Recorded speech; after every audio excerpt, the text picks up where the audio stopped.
ये 1000 लीटर की आप देख रहे हैं टंकी, इसको मैंने कटवाया और एक ही टंकी से मुझे 2 मिल गए बड़े वाले एरिया। तो ये जैसे हम मिट्टी की क्यारी होती है आपकी ज़मीन में, ये उसका काम कर जाता है। बिल्कुल। इसी तरह से आप देखेंगे फ्रूट प्लांट्स मैंने ज़्यादातर इन ड्रम्स में लगाए हैं, क्योंकि एक तो क्या होता है कि गमले नीचे से थोड़े नैरो होते हैं, जगह कम होती है, लेकिन ये ड्रम्स बिल्कुल स्ट्रेट हैं, तो नीचे भी रूट्स को फैलने के लिए फैलने की जगह मिल जाती है। लेकिन आप देखेंगे मैंने साइड में भी छेद कर रखे हैं, तो हवा थोड़ी इसमें जाती है, प्लांट्स हेल्दी रहता है। क्योंकि जैसे शुरू में मैंने कहा था, प्लांट्स को क्या चाहिए, धूप चाहिए, पानी चाहिए, हवा चाहिए। मिट्टी जब बनाते हैं तो जैसे मैंने बताया हम कोकोपीट इस्तेमाल करते हैं। एक और जो फ़ायदा होता है कोकोपीट का कि वो पानी को रिटेन करता है, तो उससे हमारा जो पानी का कंजम्पशन है पौधों में, जब हम पानी डालना स्पेशली गर्मियों के जब मौसम में, तो वो थोड़ा पानी का कंजम्पशन कम हो जाता है। अगर मैं किसी से कहूँ कि इतने आप 100, 200, 400, 500 जितने भी गमले हैं आप इनको हिला के सफाई करिए, तो कोई भी नहीं करेगा, चाहे मैं कितनी भी सैलरी ऑफर कर दूं। लेकिन इसमें स्टैंड्स के नीचे क्या होता है, आप आराम से झाड़ू लगा दीजिए और सारा कूड़ा एक बार में निकल आता है। तो आप फिर किस तरीके से आपकी छत सेफ रहे, तो आप कैसे इनकी प्लेसमेंट करती हैं? तो दोस्तों, पिछली वीडियो में हमने देखा कि कैसे पद्मिनी जी ने अपनी छत पर वेस्ट प्लास्टिक ड्रम में 30 से ज्यादा फलों के पौधे लगाए हैं, जिसमें चीकू, अनार, स्ट्रॉबेरी, पपीता, बादाम, चकोतरा जैसे बड़े बड़े फलों के पौधे भी शामिल हैं।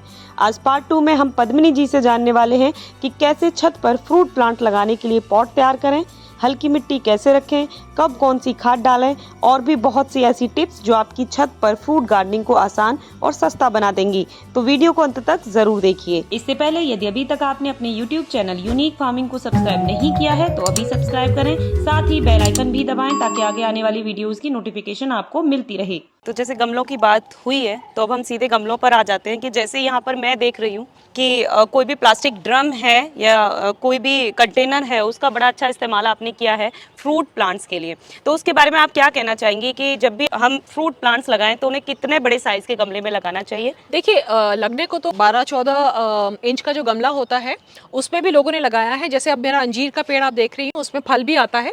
लेकिन अगर हम जो बड़ा है पौधा, जैसे अभी आपको आम का दिखा आपको, तो ये इस गमले में अभी चल रहा है। लेकिन जैसे जैसे ये बड़ा होगा तो इसकी रिक्वायरमेंट, क्योंकि फिर क्या होगा, नहीं तो ये रूट बाउंड हो जाएगा। तो मैं जो देख रही हूँ कि सबसे मुझे जो फ़ायदा वाला लगा है कि आप रिसाइकलिंग करिए। अब हमारे घर में हमने पानी की टंकी चेंज करी थी, तो जनरली क्या होता है, आप उठा के कबाड़ी वाले को बुलाते हैं या कहीं आप इसको बेच देते हैं, आप इसको दे देते हैं किसी को। लेकिन मैंने क्या किया, ये 1000 लीटर की आप देख रहे हैं टंकी, इसको मैंने कटवाया और एक ही टंकी से मुझे 2 मिल गए बड़े वाले एरियाज। तो ये जैसे हम मिट्टी की क्यारी होती है आपकी ज़मीन में, ये उसका काम कर जाता है। बिल्कुल। तो मैंने क्या करा है कि अभी इसमें एक्चुअली पपीते का एक बहुत बड़ा पेड़ था, वो मेरा 3-4 साल पुराना हो गया था और अब वो ख़त्म हो जाता है, तो मैंने उसको हटाया।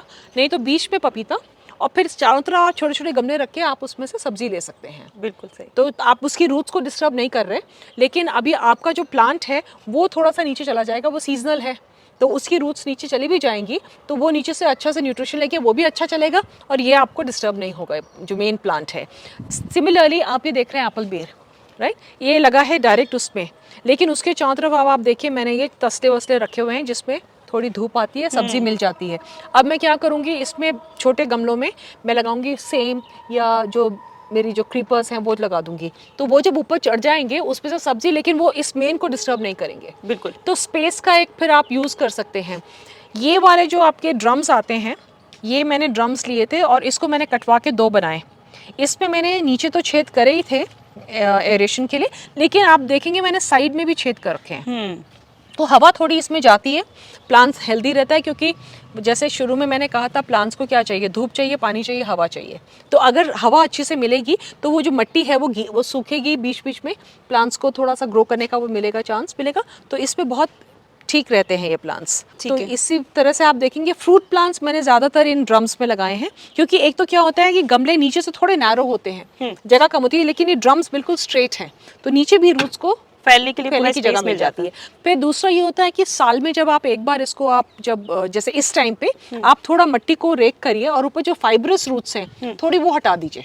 मेन रूट आप नहीं डिस्टर्ब कर रहे, थोड़ी फाइब्रस रूट्स लगा के और आप उसमें नई मिट्टी डाल दीजिए उसके अंदर, तो उसको फिर वही हाँ, न्यूट्रिशन मैं मिल बिल्कुल जाएगा। मिट्टी ही पूछने वाली थी आपसे। पिछली वीडियोस में आपने हमें बता दिया कि आप गमलों के लिए मिट्टी कैसे तैयार करें, सब्जी के लिए मिट्टी कैसे तैयार करें। अब मैं आपसे जो फ्रूट प्लांट्स हैं उनकी मिट्टी को लेकर पूछना चाहती हूँ कि इसकी मैं मिट्टी कैसे होनी चाहिए। मिट्टी मेरी वही रहती है। मिट्टी जब बनाते हैं तो जैसे मैंने बताया हम कोकोपीट इस्तेमाल करते हैं। एक और जो फ़ायदा होता है कोकोपीट का कि वो पानी को रिटेन करता है, तो उससे हमारा जो पानी का कंजम्पशन है पौधों में, जब हम पानी डालना स्पेशली गर्मियों के जब मौसम में, तो वो थोड़ा पानी का कंजम्पशन कम हो जाता है। तो ये साल में 2 बार जैसे उनको फर्टिलाइज़ करती हूँ, एक इस टाइम पे और एक बरसात के बाद। क्योंकि जैसे मैंने बोला जब बरसात में पानी बहुत पड़ता है इनमें, वो पानी जब नीचे से निकलता है तो सारा इसके साथ न्यूट्रिशन भी लीच हो जाता है, तो मैं उसको ऐड करती हूँ इसमें। और वीकली स्प्रे जो मैं सब्जियों में करती हूँ, फूलों में करती हूँ, वो पूरे मेरे टेरेस गार्डन चाहे नीचे का हो चाहे ऊपर हो, ये वीकली स्प्रे मस्ट है। दूसरा एक और जो चीज़ हमको कर लेनी चाहिए गर्मियों में, मल्चिंग। तो अगर जैसे पत्ते गिरते हैं तो उनको फेंकने की बजाय उनको आप इकट्ठा कर लीजिए एक बैग में और उसको सुखा लीजिए अच्छे से, स्पेशली नीम के पत्ते, क्योंकि नीम हम वैसे भी यूज़ करते हैं एज अ इंसेक्टिसाइड। तो नीम के पत्तों को इकट्ठा कर लीजिए और उनको गमलों पे पूरा बिछा दीजिए, तो उससे इवेपोरेशन कम हो जाता है। तो हमारा पानी का क्योंकि देखिए पानी की समस्या तो हर जगह आ रही है, और जिस तरह से हमारा ये ग्रोथ यहाँ पे डेवलपमेंट चल रहा है, ये समस्या बढ़ने ही वाली है। तो हम अपनी गार्डनिंग को भी करें और पानी भी बचाएं, तो ये सारे हम अगर थोड़े से एक्सेप्ट कर लेते हैं ये वे ऑफ लाइफ, तो ये बहुत फ़ायदा होगा। अब एक बात और हम करें कि चाहे सॉइल हमारी कितनी भी हल्की हो, लेकिन ये क्योंकि गमले इतने बड़े बड़े हो गए, पॉट हमारे, क्योंकि पानी की बड़ी बड़ी 1000 लीटर तक की टंकियां हैं, तो आप फिर किस तरीके से अपनी आपकी छत सेफ रहे, तो आप कैसे इनकी प्लेसमेंट करती हैं? देखिए मैंने कोशिश ये करी है कि अगर आप देखेंगे यहाँ पे कि जो जितने भी है ये अगेंस्ट द वॉल हैं, जो लोड बेयरिंग वॉल्स हम होती है ना हमारे घरों की, ये सारे उसके साथ साथ लगे हुए हैं। बीच में जो मैंने गमले लगाए हैं वो मैंने पोजीशन ऐसे करे हैं कि जो नीचे कमरे हैं, तो जहाँ पे हमारा जो कोई जॉइंट होता है वॉल का, उसके ऊपर उनको प्लेस किया है ताकि वेट का मैनेजमेंट ठीक रहे। क्योंकि ये जैसे मैंने कहा था ये टेरेस गार्डन के लिए ये घर नहीं बना था, मतलब हमने प्लान ऐसे नहीं किया था, वो तो हो गया अपने आप से। तो उसका थोड़ा सा ख्याल आप रख लीजिए तो उससे फ़र्क पड़ जाता है। दूसरा, इस बार मैंने वाटर प्रूफिंग भी करा दी थी, लेकिन मेरे शुरू से ही गमले, कोई भी गमले डायरेक्टली उस पर नहीं रखे रहते, क्योंकि जब मैं उनको स्टैंड्स पे रखती हूँ तो नीचे से भी हवा आती है। ठीक है। तो वो हवा मतलब उसमें क्या होता है कि सफाई बहुत आसान हो जाती है। अगर मैं किसी से कहूँ कि इतने आप 100, 200, 400, 500 जितने भी गमले हैं आप इनको हिला के सफाई करिए, तो कोई भी नहीं करेगा, चाहे मैं कितनी भी सैलरी ऑफर कर दूं। लेकिन इसमें स्टैंड्स के नीचे क्या होता है, आप आराम से झाड़ू लगा दीजिए और सारा कूड़ा एक बार में निकल आता है। ठीक है, एक चीज़ और है कि जैसे कि आपने शुरू में बिल्कुल बोला, फलों वाले पौधे आप लगाइए और भूल जाइए, लेकिन हम भूलने नहीं देते हैं। जिन्होंने शुरुआत की है, आप उनको क्या टिप्स देना चाहेंगी जिसकी वजह से फ्रूटिंग भी अच्छी हो और पौधे बहुत अच्छे से ग्रोथ करें? देखिए ऐसा है, अभी आपको मैं दिखाऊं, इसको मैंने, ये है फालसे का पेड़, ये डोमेंसी में था तो मैंने इसको पूरा प्रून कर दिया था, क्योंकि दूसरा एक और था कि बाकी धूप चाहिए थी मुझे, तो मैंने इसको प्रून कर दिया था। अब आप देख रहे हैं इसमें नया फुटाव आ रहा है, तो इसको मैंने अब खाद मंगा दी है, क्योंकि अभी तक मौसम थोड़ा ठंडा था तो इस बार हल्का थोड़ा डिले चल रहा है। अब इसको मैं, नया फुटाव आ गया है तो इसको अब मैं खाना पीना पूरा दूंगी ताकि ये फ्रूटिंग अच्छी करे। जो छत पे लगाते हैं, ज़्यादातर फ्रूट्स के जो पौधे हमारे हैं उनको धूप चाहिए, पूरी धूप चाहिए।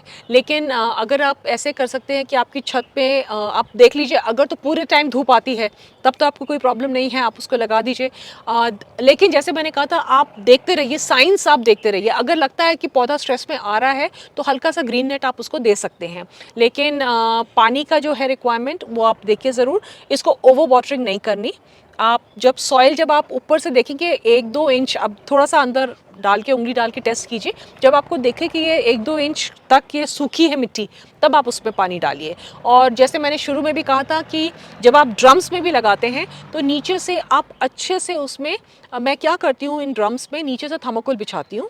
थर्मोकोल के ऊपर एक लेयर आप उसकी, क्योंकि हम ये खाने की चीज़ें हैं तो हमको थर्माकोल में क्या है, कुछ ना कुछ लीच तो होगा ही, तो मैं क्या करती हूँ, उसके ऊपर आप एक लेयर मिट्टी के, जो हमारे गमलों के टुकड़े होते हैं, वो बिछा दीजिए, ताकि जो मिट्टी है आपकी वो आपकी थर्माकोल के साथ कांटेक्ट में ना आए। फूलों के गमलों में चल जाता है क्योंकि उसमें इतना फ़र्क पड़ता नहीं है, लेकिन सब्जी और फल में, क्योंकि हम ऑर्गेनिक की बात कर रहे हैं, हम इतना हेल्थ की बात कर रहे हैं, तो ये छोटी सी चीज़ आप ध्यान में रख लीजिए ताकि वो आपके पौधों में लीच करके उनको अफेक्ट ना करे। ठीक है, एक चीज़ और मैं पूछना चाहूँगी, जैसे कि पीछे हमारे अनार का पेड़ लगा हुआ है और फ्लावरिंग बहुत अच्छी है। लोगों के आगे एक समस्या आती है कि फ्लावरिंग बहुत अच्छी आती है लेकिन फूल बीच में ही गिर जाते हैं, तो उनके लिए आप क्या करती हैं? देखिए उसमें फिर वही बात पे जो कह रही हूँ कि जैसे अब आप देखेंगी मिट्टी, इसकी मिट्टी अब सूखने में है, काफ़ी सूखी सी नजर आ रही है। अगर मैं इसको बिना देखे पानी देती रहूंगी तो सिट्रस फ्रूट्स का भी यही है, बहुत ज़्यादा पानी नहीं चाहिए। लाइक नींबू में तो बोलते हैं कि जब फ्लावरिंग शुरू हो जाए तो पानी रोक दो, लेकिन वो हम तब करते हैं जब वो हमारा ज़मीन में लगा हो, क्योंकि हमारे गमले में लगा है तो उसकी जो पानी की रिक्वायरमेंट उसको और कहाँ से मिलेगा, क्योंकि नीचे क्या होता है, रूट्स कहीं ना कहीं फैल के अपने आप पानी ले लेती है जितना मॉइस्चर उसको चाहिए, लेकिन वो नहीं हो पाता। या तो एक और चीज़ आप कर सकते हैं, जो जैसे अगर आपने छत पे लगाया, आप काम करते हैं, आप नहीं देख सकते इतना, तो या तो आप ऐसा करिए कि जो आपके 2 लीटर या 5 लीटर की जो पानी की बॉटल्स होती हैं उसको आप रिसाइकिल कर लीजिए, स्पेशली 2 लीटर वाली। आप उसको थोड़ा सा मिट्टी में एक छेद करके आप उसको अंदर तक कर दीजिए, दबा दीजिए, और फिर उसमें पानी डालिए, तो रूट्स जो हैं जितना पानी उनको चाहिए वो उतना नीचे से खींच लेंगी। ठीक तो है। ये चीज़ ऑल्सो जब कभी आप ट्रैवल करते हैं और आप घर पे नहीं हैं तब भी आप ये ट्राई कर सकते हैं। मैंने इसलिए नहीं किया क्योंकि मैं कोई ना कोई हमारा होता है देखभाल के लिए, तो मैंने ये नहीं ट्राई किया, बट डेफिनेटली ये हेल्पफुल है। जैसे ना बहुत लोग हम लोगों को क्वेरी करते हैं ये चीज़ कि गिलहरी उनके फ्रूट्स को खा जाती है और कबूतर बहुत चिड़ियाएँ बहुत नुकसान कर रही है, तो उसके लिए खासा कोई आप इंतज़ाम करती हैं? क्योंकि अभी तो आप शुरू में बोल रही थी कि मैं खाने देती हूँ।